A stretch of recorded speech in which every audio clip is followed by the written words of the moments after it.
नमस्कार। आप देख रहे हैं सीधी बात। मैं हूं राहुल कंवल। पिछले सप्ताह सीधी बात कार्यक्रम पर राजनाथ सिंह बड़ी तफसील से यह समझा रहे थे कि नितिन गडकरी को बीजेपी का अध्यक्ष दोबारा क्यों बनाया जा रहा है। एक बार फिर से राजनाथ जी सीधी बात कार्यक्रम पर मेरे साथ मौजूद हैं, इस बार बीजेपी के अध्यक्ष के तौर पर। हफ्ते भर में आपने नितिन जी का तो पत्ता ही काट दिया राजनाथ जी। नहीं, नितिन जी का पत्ता किसी ने नहीं काटा है। सभी लोग ये चाहते थे कि नितिन जी दूसरा कार्यकाल भी अपना पूरा करें और दूसरी बार ही वही अध्यक्ष बने, लेकिन उनके ऊपर जो बेबुनियाद और निराधार आरोप चस्पा किए जा रहे थे। बेबुनियाद आरोप थे तो वो हटाया क्यों? बनाया क्यों नहीं दोबारा? हटाया नहीं, उन्होंने स्वयं त्याग पत्र दिया। नहीं, वो तो पहले ही त्याग पत्र। मैं सच्चाई कह रहा हूं। आपका नाम घोषित होने से कुछ घंटे पहले उनके यहां से प्रेस रिलीज आई जिसमें कहा कि मेरे री इलेक्शन से कुछ घंटे पहले। ये तो उन्हीं की प्रेस रिलीज है ना, वो तो पूरी तैयारी में थे। नहीं, तो बढ़ रहे थे विराजमान होने के लिए। उनसे त्याग पत्र किसी ने मांगा नहीं, बल्कि स्वयं ही उन्होंने त्याग पत्र दिया। इतने ज्यादा हर्ट थे, हम लोगों ने समझाने की कोशिश की, फिर भी वो माने नहीं। बात बना रहे। वो तो ये आरोप तो कितने दिनों से उन पे लग रहे थे। तक तो उन्होंने हर आरोप को निराधार बताया, लगातार आगे बढ़ रहे थे। कुछ तो खेल हुआ सत्ता का। मैं कभी उनका पत्ता कटा। मैं कभी बात बनाता नहीं हूँ। सच्चाई ये है कि उन्होंने त्याग पत्र स्वयं दिया है। तो पहले क्यों नहीं दिया उन्होंने त्याग पत्र? नहीं, वो त्याग पत्र देना चाहते थे। नहीं, कभी नहीं। मैं त्याग पत्र हर बार कहा कि मेरे त्याग पत्र क्योंकि हम लोग समझाते थे उनको, तो उसके कारण फिर वो रुक जाते थे। इस बार भी हम लोगों ने समझाने की कोशिश की, लेकिन फिर जब बीच में जब इस प्रकार के आरोप लगने लगे, तब उन्होंने कहा कि मैं बहुत हर्ट हूं और मैं ऐसी मनस्थिति से मैं काम नहीं कर सकता, इसलिए उन्होंने त्याग पत्र तो ये बताइए, उसके बाद फिर मेरे नाम पर पार्टी ने कंसेंसस के आधार पर फैसला किया। ये आयकर विभाग का जो छापा पड़ा, उसमें क्या खेल हुआ कि मतलब री इलेक्शन से कुछ घंटे पहले आयकर विभाग का छापा पड़ जाता है? नहीं, मैं तो ये मानता हूं कि कहीं ना कहीं एक सुनियोजित साजिश है। और दूसरी बात की है, जो छापा भी पड़ा था, यह जो है नितिन गडकरी की किसी कंपनी के ऊपर छापा नहीं पड़ा था। ये छापा यदि पड़ा था तो उस कंपनी में इन्वेस्ट करने वाली कंपनी पर पड़ा था। तो उससे नितिन गडकरी का कोई भी सीधा संबंध नहीं है। तो अगर सीधा संबंध नहीं तो फिर उनका री-इलेक्शन नहीं हुआ। लेकिन आरोप भले ही किसी जो इन्वेस्ट करने वाली कंपनी पर छापा क्यों न पड़ा हो, लेकिन सीधे चस्पा करने की कोशिश की जा रही थी बराबर नितिन जी। स्वाभाविक है, कोई भी संवेदनशील व्यक्ति इसके कारण हाथ हो। अब जब वो नागपुर लौटे, उन्होंने कहा कि जब बीजेपी की सरकार बनेगी आयकर विभाग वालों को मैं देख लूंगा। एक बड़े नेता को इस तरह का बयान देना ठीक है? नहीं, देखिए, ऐसा है कि उसके भाव को समझने की कोशिश कीजिए। धमकी वाला भाव है? नहीं, धमकी वाला भाव नहीं, उसके भाव को यह समझने की कोशिश कीजिए। उनका यह कहना था कि चाहे किसी भी पॉलिटिकल पार्टी की गवर्नमेंट हो, एडमिनिस्ट्रेटिव सिस्टम को पूरी तरह से इम्पार्शियल रहना चाहिए। उसके निष्पक्ष ये नहीं कहा। आप हमेशा कुछ ऐसा मतलब निकालते हैं जो बात में निकलता नहीं। उन्होंने कहा कि जब बीजेपी की सरकार बन जाएगी तब सबको देख लूंगा मैं, मर्द हूं मैं। उन्होंने बयान तो उनका ये था। मैंने उसके भाव को समझने की कोशिश करिए कि उनका उद्देश्य यही था, चाहे किसी भी पॉलिटिकल पार्टी की गवर्नमेंट क्यों न हो, लेकिन जो प्रशासनिक तंत्र है उसे निष्पक्ष रूप से अपनी भूमिका निभानी चाहिए। आला अधिकारी हैं वो सब जिद कर रहे थे कि नितिन गडकरी को ही बीजेपी किसी आरएसएस के अधिकारी ने कभी जिद नहीं किया राहुल जी। और मैं जानता हूं कि पूरी दुनिया ये जानती मीडिया में इसी प्रकार की खबरें लगातार चल रही थी, लेकिन आरएसएस के किसी अधिकारी ने जिद नहीं की। और सच्चाई है कि जब हम लोग उनसे बात करने के लिए गए तो उन लोगों ने कहा कि भारतीय जनता पार्टी के लोग बैठकर परस्पर ही यह तय कर लें कि कौन उनका अध्यक्ष होगा। तो यह है कि बीजेपी के तमाम नेता गडकरी जी के दोबारा चुने जाने के खिलाफ थे। आरएसएस चूंकि जिद कर रहा था, इस वजह से बीजेपी के नेता खामोश थे। लगभग सारे लोग इस बात से सहमत थे कि उन्हें दोबारा अपना कार्यकाल स्वीकार करना चाहिए और उसे पूरा करना चाहिए। बीजेपी जब सफल रही थी तब वाजपेयी और अडवाणी की जोड़ी थी। इस बार चर्चा हो रही है कि राजनाथ और मोदी की जोड़ी होगी। चर्चा यह भी हो रही है कि बहुत जल्द मोदी जी को इलेक्शन कैंपेन कमेटी का चेयरमैन बनाया जाएगा। बताइए दर्शकों को क्या होगा, ये तो हम सब लोग बैठकर फैसला करेंगे। लेकिन इसमें कहीं दो मत नहीं है कि जहां तक नरेंद्र मोदी का प्रश्न है, नरेंद्र मोदी इस देश की बहुत ही लोकप्रिय नेता हैं, इस सच्चाई को कोई नकार नहीं सकता है।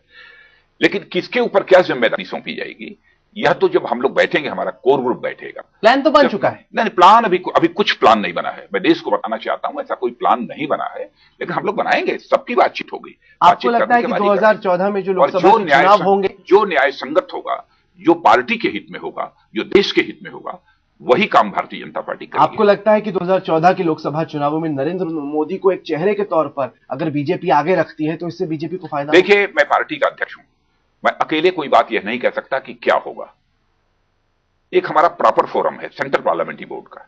सेंट्रल पार्लियामेंट्री बोर्ड बैठकर ही आम सहमत के आधार पर किसको प्रोजेक्ट करना, नहीं करना, करना कि नहीं करना, यह सब सारा फैसला सेंट्रल पार्लियामेंट्री बोर्ड करता है। नरेंद्र मोदी पार्टी के शीर्ष नेता है, इस वक्त सबसे ज्यादा लोकप्रिय नेता है मोदी। मैं इसे स्वीकार करता हूं।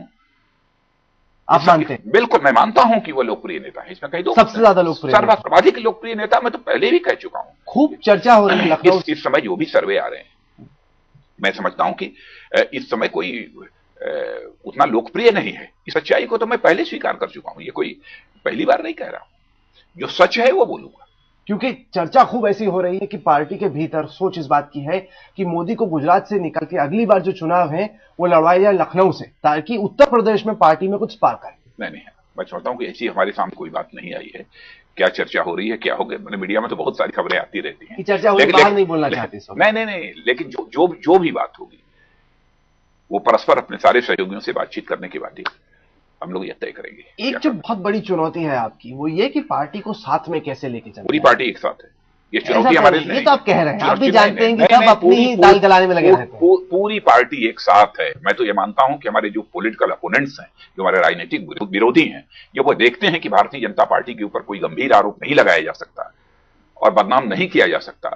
केवल एक ही आरोप लगता है कि इसमें फैक्शनलिज्म है, इसमें आपस में टकराहट है। क्या ये हकीकत नहीं, जब चर्चा हो रही थी आरएसएस से कि अगर गडकरी जी को नहीं बनाया जाता तो किसको बनाया जाए, आरएसएस के लोगों ने कहा कि राजनाथ सिंह को बनाया जाए, तब आडवाणी जी ने कहा कि नहीं, राजनाथ सिंह हमें नहीं। आप ये बताइए, आपने यह भी तो समाचार पत्रों में पढ़ा होगा कि भारतीय जनता पार्टी ने आम सहमत के आधार पर, कंसेंसस के आधार पर राजनाथ सिंह के नाम का फैसला किया।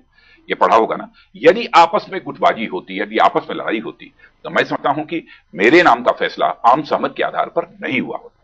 आपके हिसाब से आपको क्यों चुना गया? इस वजह से क्योंकि आप आरएसएस के बहुत नजदीक हैं, या इस वजह से कि राजनाथ सिंह से किसी को खतरा नहीं? अच्छा, ये बताइए कि हमारे यहाँ कौन है जो कि राष्ट्रीय स्वयंसेवक संघ का स्वयंसेवक नहीं? मैं हूं स्वयंसेवक। कौन है आप बताइए कि जो कि ये कहे कि जो मैं संघ का? सुषमा जी नहीं है, इस वजह से नहीं बनी? नहीं, लेकिन फिर भी उसी विचारधारा के प्रति सुषमा जी पूरी तरह से प्रतिबद्ध है।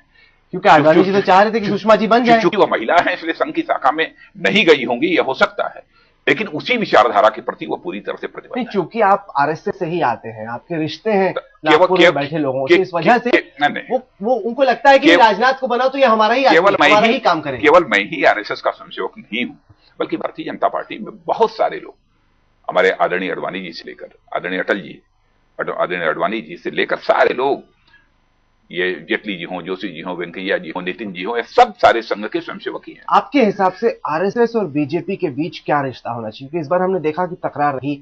आरएसएस रिमोट कंट्रोल के जरिए ये डिक्टेट करना चाह रहा था कि क्या होना चाहिए, अध्यक्ष कौन बनना चाहिए।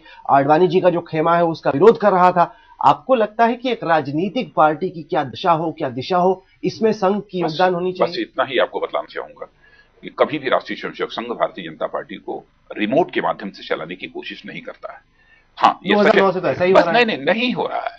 यह सच है कि हम सब भारतीय जनता पार्टी में अधिकांश जो नेतृत्व वर्ग है वो सभी राष्ट्रीय स्वयंसेवक संघ के स्वयंसेवक हैं।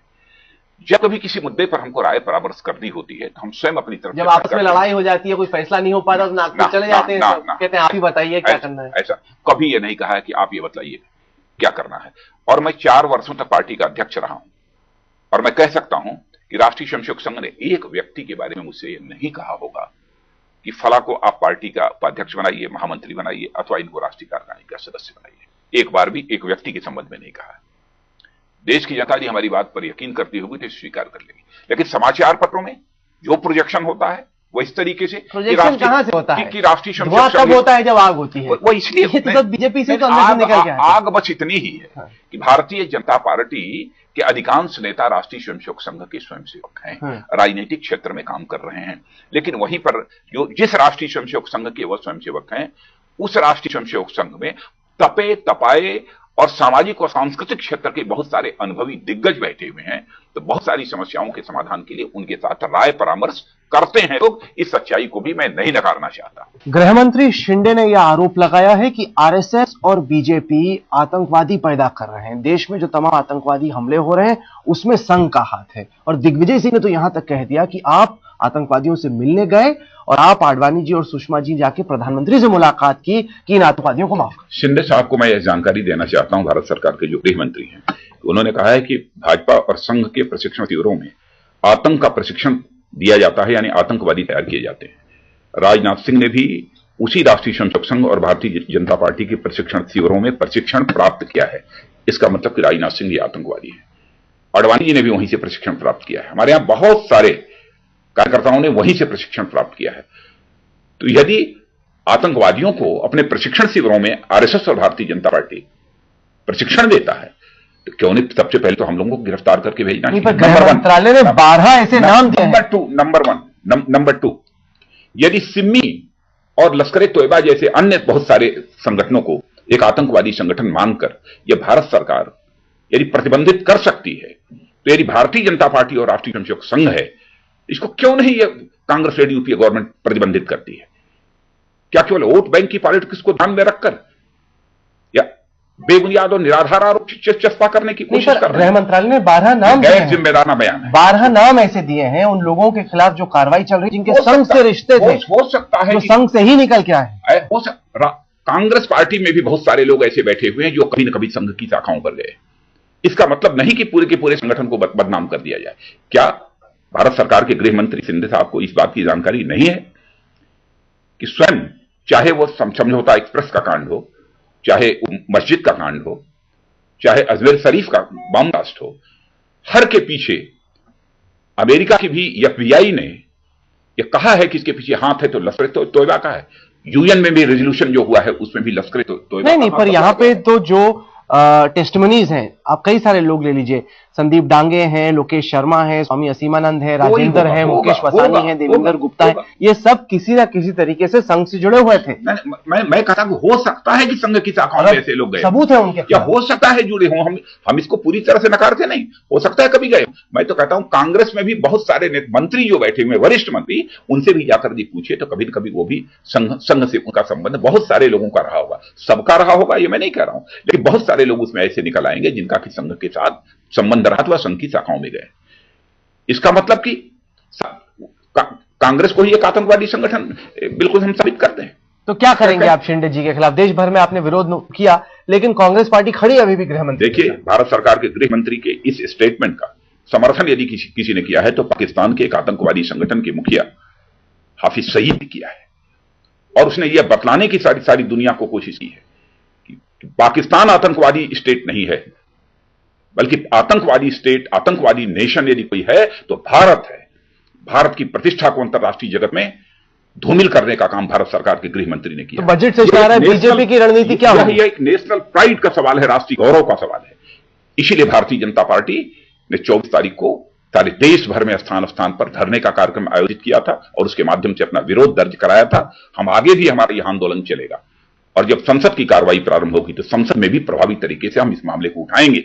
या तो भारत सरकार के गृह मंत्री अपना बयान वापस लें, खेद व्यक्त करें, अथवा उन्हें बर्खास्त किया जाना चाहिए। बहिष्कार होगा उनका भी, और चिदंबरम का हुआ था।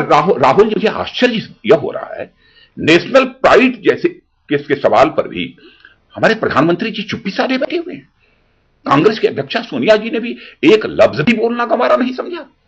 वो तो कह रहे हैं यदि राष्ट्रीय गौरव के सवाल पर ये लोग नहीं, उन्होंने तो कहा कि सबूत है, जितने भी बयान आए कांग्रेस से वो कह रहे हैं कि आरएसएस के लोगों के हाथ होने का सबूत है। तो मैं कहता हूं गृह मंत्री का सबूत, इसका मतलब कि नेता प्रतिपक्ष सुषमा जी जो लोकसभा में बैठी हैं उनकी भी गिरफ्तारी होनी चाहिए, राजनाथ सिंह की गिरफ्तारी होनी चाहिए, नेता प्रतिपक्ष अरुण जेटली जो बैठे हैं, इन सब लोगों ने उन्हीं प्रशिक्षण शिविरों से प्रशिक्षण प्राप्त किया। आप बात घुमा रहे हैं। दिग्विजय सिंह ये सवाल पूछ रहे हैं कि साध्वी प्रज्ञा सिंह ठाकुर की रिहाई के लिए आडवाणी जी, सुषमा जी और आपने प्रधानमंत्री से मुलाकात की। मैं एक दो टूक शब्दों में कहना चाहता हूं, अपने बारे इतना ही नहीं कहा। उन्होंने कहा कि राजनाथ सिंह जेल मिलने गए थे, यह भी कहा, यह भूल गए आप। उन्होंने कहा कि जेल मिले। यदि राजनाथ सिंह कभी जेल मिलने गए हों उनसे, यदि उसको सिद्ध कर दें तो मैं इस राजनीति को ठोकर मार दूंगा। प्रधानमंत्री से मुलाकात हुई। दूसरी चीज, हाँ, स्टेटमेंट मैंने पहले दिया था कि प्रज्ञा ठाकुर का अनावश्यक हैरेसमेंट नहीं किया जाना चाहिए, वो महिला है। बहिष्कार होगा शिंदे का? किसका बहिष्कार? मतलब संसद में इस मामले को हम उठाएंगे। हम चाहेंगे कि सरकार की तरफ से इस पर जवाब आए। अच्छा। प्रधानमंत्री बोले। इंडिया टुडे मैगजीन ने हाल ही में मूड ऑफ द नेशन सर्वे निकाला, जिसमें निकल के आया कि कर्नाटक में बीजेपी की हालत खस्ता है। येदियुरप्पा जी गए, 12% आपका वोट जा रहा है, और इकलौता आपका वो ऐसा राज्य है दक्षिण भारत में जहां पे बीजेपी की सरकार है। आपकी क्या रणनीति होगी? नहीं, हम लोग पूरी कोशिश करेंगे कर्नाटक में पुनः भारतीय जनता पार्टी की सरकार बने। येदियुरप्पा जी के बगैर है नहीं कहीं बीजेपी कर्नाटक में?